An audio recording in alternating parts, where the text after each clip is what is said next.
Hello and बखैर रागली to all of you. मैं हूं फ़खर यूसुफजई और आप देख रहे हैं मेरा यूट्यूब चैनल। आज बात करेंगे वैसे तो बेगिंग की अगर बात की जाए यानी मांगने की, वो मुख्तलिफ़ कंट्रीज़ में आपको यूरोप में भी ये लोग मिलते हैं, पाकिस्तान में भी बहुत ज़्यादा हैं, शायद इंडिया में भी इसी तरीके से होता हो, और भी बहुत सारे कंट्रीज़ हैं जहाँ पे बेगिंग होती है।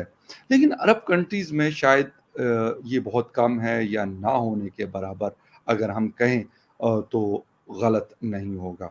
लेकिन अभी रिसेंटली एफआईए ने कुछ क्रैकडाउन शुरू किया हुआ है, फेडरल इन्वेस्टिगेशन एजेंसी है पाकिस्तान की, उन्होंने और उन्होंने मुख्तलिफ लोगों को पकड़ा है।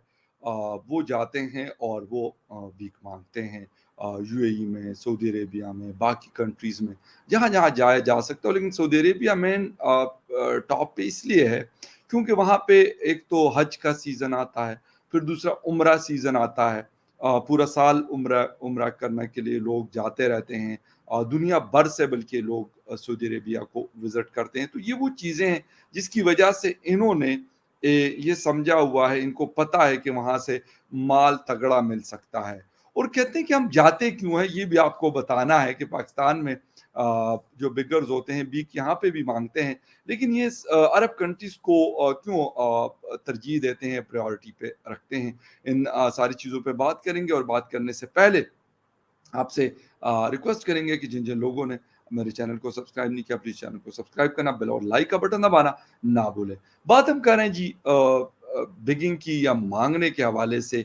अगर हम बात की जाए तो ओवरसीज़ पाकिस्तानी जो मिनिस्ट्री है, उन्होंने रिसेंटली एक बाकायदा उनकी एक मीटिंग हुई, और वहाँ पे उन लोगों ने कहा कि अनफॉर्चुनेटली जितने भी बेगर्स पकड़े जाते हैं अब्रॉड, तो उसमें से 90% का ताल्लुक जो है वो पाकिस्तान से होता है, और ये 10% शायद फिर बाकी दुनिया के कंट्रीज के होते होंगे। ये मतलब ऑन द रिकॉर्ड अभी भी ये स्टेटमेंट पड़ा हुआ है। खैर एनीवे, अभी पकड़ दकड़ शुरू हुई है। मुख्तलिफ एयरपोर्ट्स पे लोगों को पकड़ा जाता है, और वो लोग क्या करने जाते हैं, वो बाहर कोई काम धंधे के लिए नहीं जाते। अब लोग ठीक है जी, उम्रा करने के लिए लोग जाते हैं, कोई एक हफ्ते का उम्रे का वीज़ा एक हफ्ता लगाते हैं, कोई 15 दिन लगाते हैं, कोई महीना गुजार के आते हैं। लेकिन वो सारा जो एक रिलीजियस अफेयर से रिलेटेड चीज़ है वो करके वापस आ जाते हैं। हिंदू रिलीजन के लोग अपने ऐसी बहुत सारी जगह होती हैं जहाँ पे वो लोग विज़िट करते हैं। इवन पाकिस्तान में उनकी बहुत सारी ऐसी जगह हैं जहाँ पे वो विज़िट करते हैं, आते हैं, और अपना जो भी उनका एक रिचुअल्स हैं, वर्शिप हैं, वो करके वो वापस चले जाते हैं अपने कंट्रीज़ में, जहाँ-जहाँ से भी वो आते हैं, वो हिंदुस्तान से हो या दुनिया के बाकी किसी मुल्क मुल्क से। लेकिन हमारे ये लोग जाते हैं तो ये कोई उम्रा करने या हज करने या कोई और काम करने के लिए नहीं जाते, बल्कि ये जाते हैं वहाँ पे भीख माँगने के लिए। यानी इस माह अक्टूबर में 2 ख़वातीन और 2 मर्दों पर मुश्तमिल एक ग्रुप मुबैना तौर पर भीख माँगने की गरज से उम्रा ज़ायरीन बनकर सऊदी अरब जाने के लिए लाहौर के अल्लामा इकबाल एयरपोर्ट पर पहुँचा। पंजाब के ज़िला कसूर से ताल्लुक़ रखने वाले भिखारियों के इस मुनज़्ज़म गिरोह में नसरीन बीवी, उनके चचा असलम, चची परवीन और भाई आरिफ शामिल थे। ये चारों करीबी रिश्तेदार सुहाने ख्वाब लिए एयरपोर्ट पर एफआईए इमिग्रेशन काउंटर पर पहुंचे। नसरीन बीवी इससे पहले 16 मरतबा, जबकि परवीन 9 मरतबा पाकिस्तान से बाहर उम्रा की अदायगी या ज़ियारतों पर जाने के बहाने भीख मांगने के लिए सऊदी अरब, ईरान और इराक जा चुकी थी। असलम और आरिफ अगर सऊदी अरब तो पहली बार जा रहे थे, लेकिन माजी में वो मुतअद्दिद दफ़ा यानी कई मरतबा ईरान और इराक ज़ियारतों के बहाने भीख मांगने के लिए सफ़र कर चुके थे। एफआईए इमिग्रेशन पर तैनात एहलकारों ने इन चारों अफराद से जब पूछगछ के बाद इन्हें जहाज में सवार होने से रोक दिया, और ट्रैफिकिंग इन पर्सन एक्ट 2018 के तहत मुकदमा दर्ज करते हुए इन्हें अरेस्ट कर लिया। एफआईआर के मुताबिक जो इन्वेस्टिगेशन, चारों मुलजमान ने इतराफ़ किया इन्वेस्टिगेशन में कि वो सऊदी अरब उम्रा ज़ायरीन के बेस में जा रहे थे, हालांकि उनका असल मकसद वहाँ जाकर भीख मांगना था। खैर, एफआईआर के मुताबिक ये तमाम मुलजमान पहले भी सऊदी अरब, ईरान और इराक भीख मांगने की गरज से जा चुके हैं, और इसके मतलब एफआईआर के मुताबिक मुलजिमान और उनके एजेंट जहां जेब के दरमियान मोबाइल पर भेजे गए पैगामात से भी इस ग्रोह के बाहर के ममालिक में जाकर भीख मांगने के शवाहिद मिले हैं और उनके मोबाइल फोरेंसिक के लिए भिजवा दिए। अब मुझे ये बताएं कि ये लोग जी क्यों जाते हैं? ये लोग कहते हैं, जब इनसे पूछा गया कि जी आप भीख मांगने के लिए, मतलब ठीक है, वैसे तो ये कहीं पे भी भीख मांगना अच्छा नहीं है, वो मुल्की सतह पर हो या मतलब पाकिस्तान भी, हम जिस तरह अभी हमारे प्राइम मिनिस्टर थे शहबाज शरीफ साहब, तो वो कहते थे कि जी मैं जब जाता हूँ बाहर तो वो समझते हैं कि मैं मांगने के लिए आया हूँ, तो मैं कहता हूँ कि जी मैं मांगने नहीं आया, लेकिन इस वक्त क्योंकि हाथ बहुत तंग है तो इसलिए आप मेहरबानी फरमाकर कुछ पैसे दे दीजिएगा। तो ये लोग काम काज के लिए तो जाते नहीं, और ये कहते हैं कि यार पाकिस्तान में लोग रुपयों में पैसे देते हैं। अच्छा, वहां पे जब हम जाते हैं तो वहां पे लाजमी सी बात है रियाल में इनको पेमेंट्स होती है, या अगर यूएई में है तो दिरहम में इनको पैसे मिलते हैं। तो ये कहते हैं कि यार अगर हमें लेट सपोज कोई 5 रियाल भी दे देता है तो उसको मल्टीप्लाई बाय 70 या 75 कर दें तो कितने पैसे बनते हैं। और अगर दिन में ये 100 या 125 रियाल या 150 रियाल अगर ये इकट्ठा करते हैं तो फिर इसका मतलब ये है कि यार इनको दिन में 8, 10, 15 हज़ार रुपए इनका खाता हो गया, और कमरे इन्होंने मतलब 4 4 लोगों ने इकट्ठे या 6 6 लोगों ने इकट्ठे कमरे लिए होते हैं, तो उसका खर्चा भी इतना नहीं होता जितना ये कमाते हैं। ये मुख्तलिफ जगहों पर बैठे होते हैं, और कुछ लोग मैंने सुना है कि ऐसे भी होते हैं जो स्पेशली यूरोपियन कंट्रीज से आते हैं या अमेरिका वगैरह से, जो बड़े ममालिक हैं, उनके पास पैसे भी ज़रा बेहतर होते हैं। तो वो ऐसा भी होता है, ये लोग मतलब कहानी डाल देते कि जी हम तो आए हुए थे और हमारे मतलब स्नैचिंग हो गई और हमारे वॉलेट जो है वो गुम हो गया, या किसी ने पिक पॉकेटर ने जो है वो हमारा जेब मार ली है, जेब कुतरे ने, तो इसलिए हमारे पास पैसे नहीं है। तो हो सकता है वो 100 200 भी दे देते हो। लेकिन बात ये है कि ये पहले तो चले, हो सकता है कि अक्का अक्का दुक्का लोग होते होंगे, 100 मतलब 10 हो, 20 हो, 50 हो, बट अब ये बाकायदा ग्रुप के शक्ल में पाकिस्तान से ट्रेवल करते हैं, ये जाते हैं, और जहाँ पे लोग ज़ियारतों के लिए आते हैं, यानी ईरान बड़ा फेमस है ज़ियारतों के लिए, लोग बहुत ज़्यादा जाते हैं।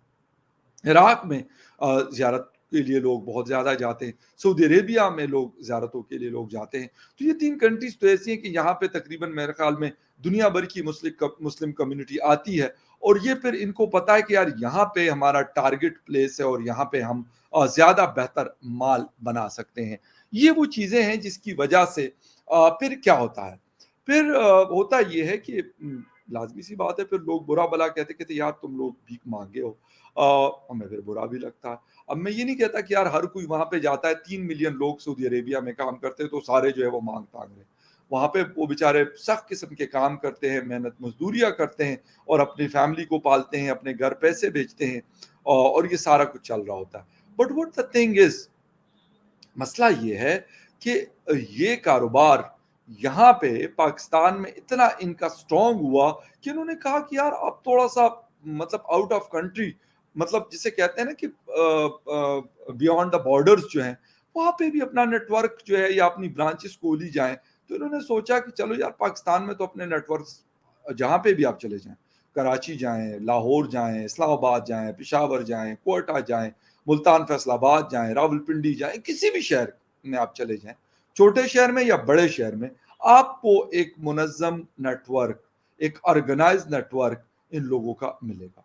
और यकीन करें, कुछ लोग कहते हैं कि बाकायदा ये ऐसी भी फैमिलीज़ हैं कि लाहौर के बड़े पोश इलाकों में रहती हैं, बड़ी-बड़ी गाड़ियाँ उनके घरों में खड़ी होती है, और उनका काम ये है कि वो सुबह कपड़े-वपड़े चेंज करते हैं और अपने काम धंधे पे ये लोग निकल जाते हैं। अच्छा, इस्लामाबाद में क्या है कि मुख्तलिफ सिग्नल्स पे आप देखते हैं तो लोग खड़े होते हैं, बच्चों को छोड़ा होता है, खवातीन को छोड़ा होता है, और हर 5 घंटे 4 घंटे के बाद कोई मोटरसाइकिल वाला, कोई गाड़ी वाला आता है और उन सब से पैसे इकट्ठे करके ले जाता है।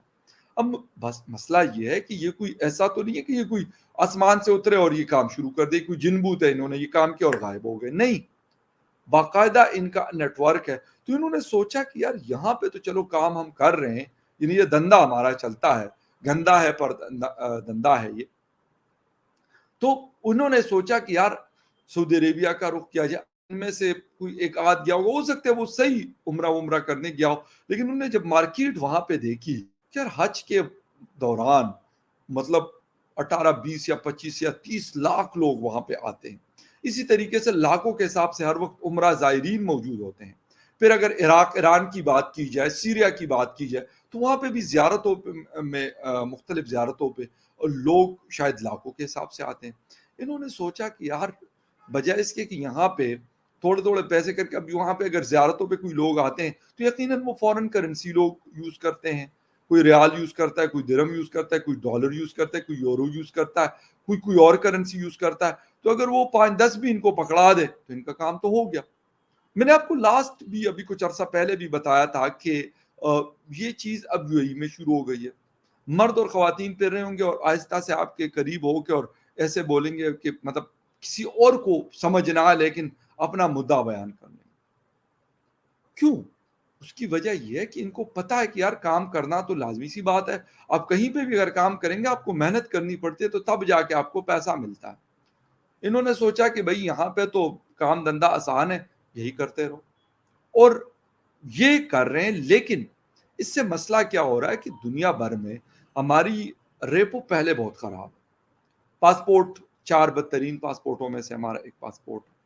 پھر دنیا کو پتا ہے کہ ان کی اکانومی جس طریقے سے یہ رگڑ کے گھسیٹ کے چلا رہے ہیں، تو لوگ کہتے ہیں یار یہ تو صرف ان کے لوگ نہیں مانگنے آتے، ان کے تو پرائم منسٹر، ان کے فائنانس منسٹر، ان کے باقی لوگ بھی یہی کام دھندا کرتے ہیں. تو کون سی مطلب ایسی چینج والی بات ہے کہ انہیں ہم کہیں کہ یار یہ بری بات ہے. واٹ دا تھنگ از کہ جب آپ کا یعنی from bottom to the top یا from the top to the bottom یہ چیز چلتی ہے کہ آپ کا پرائم منسٹر کسی بھی کنٹری میں جاتا ہے، عرب دنیا میں جاتا ہے یا کسی اور چائنا جاتا ہے یا امریکہ جاتا ہے، اس کو وہاں پہ پہلے سے پتہ ہوتا ہے ان لوگوں کو کہ یار یہ کس لیے آیا ہوا ہے. اس کا ایک ہی کام ہے کہ یار کچھ نقدی دو، کچھ ڈالر شالر ڈیلے کرو، کچھ ریال درہم ڈیلے کرو، کچھ یوان ڈیلے کرو، اسی چکر میں ہے. تو پھر وہ ہمارے اوپر کسی قسم کا ٹرسٹ نہیں کرتے. اور یقین کریں کہ ابھی ایک تازہ رپورٹ آئی ہے کہ 2400 یعنی 2.4 ٹریلین روپیز پچھلے 3-4 سالوں میں مختلف مد میں ہم پونگ چکے. یعنی اتنا پیسہ کہ جس سے ہمارے 2 بڑے ڈیمز جو ہم جس کے لیے 1-1 روپے مانگتے پھر رہے وہ ہو سکتے تھے. اس میں ہمارا جو ML1 ہے فرام پشاور ٹو کراچی جو ریلوے ٹریک ہے وہ بن سکتا تھا. لیکن کیوں؟ اس کی وجہ یہ کہ ہم کھانے پینے کے زیادہ شوقین ہیں. کھانا پینا یہ نہیں کہ ہم روٹی کھاتے ہیں، روٹی سب لوگ کھاتے ہیں، ہم پیسہ کھانے کے شوقین ہیں. ہم کہتے ہیں کہ بھائی یہ والا پیسہ جو اگر کسی نے ہمیں امداد کے طور پہ دیا ہوا ہے، فلڈ افیکٹیز کے لیے دیا ہوا ہے یا کسی اور پروجیکٹ کے لیے دیا ہوا ہے، یہ تو ہمارا کھانا ہمارا فرض ہے، یہ ہماری ڈیوٹی ہے کہ ہم اس میں سے کھائیں. ہم کھاتے ہیں. اور پھر جب ورلڈ بینک کہتا ہے، IMF کہتا ہے یا کوئی ایشین ڈیولپمنٹ بینک کہتا ہے تو پھر ہمیں بہت زیادہ تکلیف ہوتی ہے اور ہم کہتے ہیں جی یہ دیکھو ہمارے ساتھ بڑی زیادتی کر. نہیں سر، وہ ہمارے ساتھ زیادتی نہیں کرتے، وہ بالکل صحیح کرتے ہیں. ہاں زیادتی کس کے ساتھ ہوتی ہے؟ زیادتی عام پاکستانی کے پاس ساتھ ہوتی ہے جس کا کوئی قصور ہی نہیں ہے. اس نے 2400 ارب روپے میں 1 روپیہ بھی نہیں دیکھا ہوتا لیکن وہ بھگت رہا ہوتا. بجلی مہنگی ہونے کی صورت میں، گیس مہنگی ہونے کی صورت میں، مختلف چیزیں کھانے پینے کی مہنگی ہونے کی صورت میں، مختلف ٹیکسز کی صورت میں وہ بھگت رہا ہوتا. اس نے سہنا ہوتا ہے، اس کا دل کرے یا نہ کرے. تو مسئلہ یہ ہوتا ہے کہ کرتا کوئی ہے برتا کوئی ہے.